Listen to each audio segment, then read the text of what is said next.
It's Denis McNeill at the Northwest 200 for Causeway Coast Community. Bit of a break between practice sessions now, and no better man to bump into.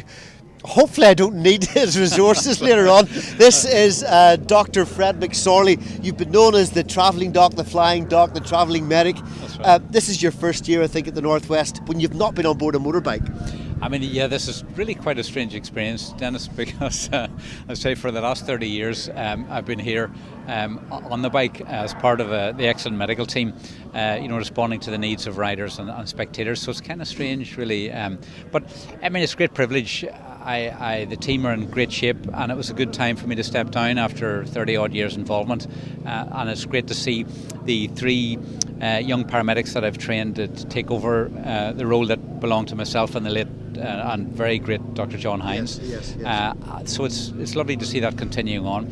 So I'm here today really just to sort of check that they're happy, I'm happy, and things are going well, and so far they are. Fred, we're going to chat very shortly about the air ambulance, but going back to the medical world and the medical needs at the Northwest 200, and heaven forbid, and we say each year we don't want to have to require medical needs, but how well looked after are the riders and the 100,000 plus spectators who are down here? I think it's an exceptional service, to be honest. I mean, over the years I've seen it develop, and there's tremendous work being done. That's our helicopter actually. Just heading out to yes, take we're just going to ask the cameraman to Yeah. pan round. There's been an incident on the track during the practices, and that's if I say a welcome sight, I choose my words cautiously, but we've got the air ambulance, and it's made such a difference to the medical world here, and you're saying how well looked after we've been. Oh, it is. I mean, I think it's just wonderful to have that, and I think it's been a real step forward in establishing and improving the trauma care of people in Northern Ireland. And the nice thing is, I mean, people may say it here at the Northwest, but in reality its real job, in fact, and its main job is looking after the entire population of Northern Ireland. Yes. I mean, it can reach any place in Northern Ireland within minutes, certainly comfortably within half an hour, even to the extremes of the province.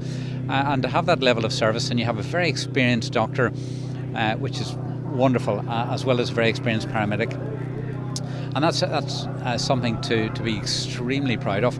It's a lot of hard work setting up. I mean, the Northern Ireland Ambulance Service did a lot of hard work, and of course the late Dr. John Hines was a huge advocate and great supporter of the service, and I would hope that you'd be proud to see it up and running today. Just before we chat about your project with the air ambulance, this is an event that you're not on board the bike. We said at the very start. To what extent do you miss being astride a motorbike and hurtling along behind these guys? Well, it was a huge privilege, I mean, to work at that level closely with the riders and spectators, but in particular the riders. I mean, wonderful people to work with. On a personal level, I mean, as a motorcyclist, it was fabulous. You got to ride probably the best motorcycle circuits in the world. It was definitely the best seat in the house. It could occasionally be the worst seat in the house, depending on what you're dealing with.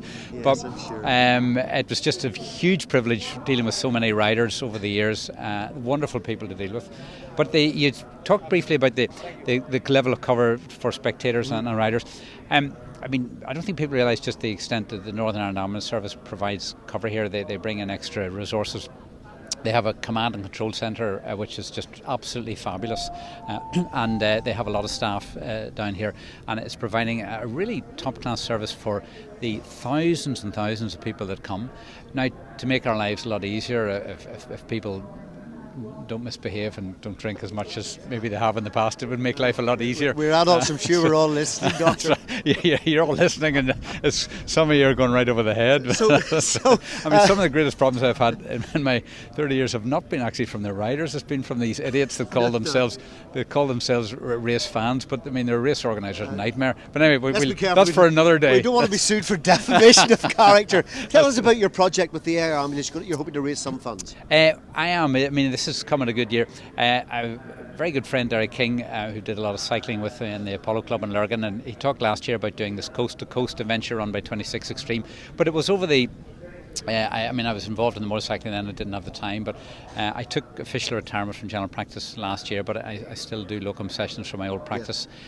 So I have more time, and I decided this would be a wonderful time to do this, because on 10 o'clock on race day for the Northwest this year, as the roads close, I'll be starting with on this event, which is run across the beach for about 500 metres, then you hop on your bicycle, then you have a 60-mile sort of time trial on the bicycle, and then you jump into a kayak, and then you have 26 kilometres on the kayak, and then you get back on the bicycle, and then you have a 90-mile ride through the night to take us to Rostrevor, probably say about maybe 4 or 5 in the morning.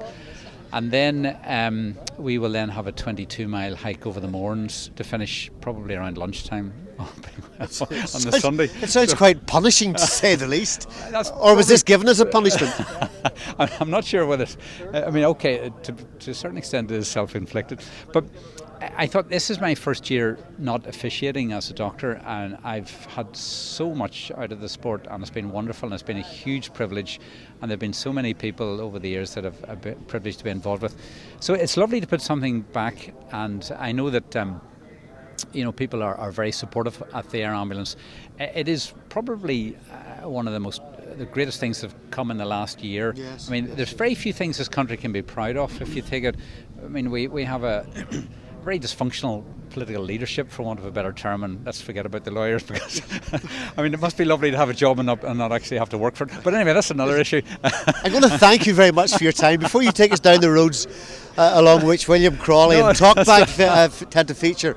But in all honesty, what the service does provide is from 7 in the morning to 7 at night, you have an exceptionally experienced doctor and a very experienced paramedic and an extremely experienced helicopter pilot, and they're heading out and they are providing really top-class service.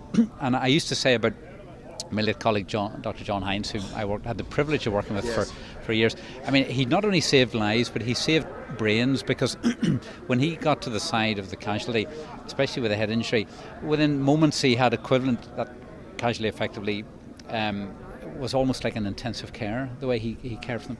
And this same service arrives by helicopter, which is extraordinary. So especially with young people with head injuries, there's a real chance not only will you save their life, but very importantly, you will save their personality, or you'll improve it.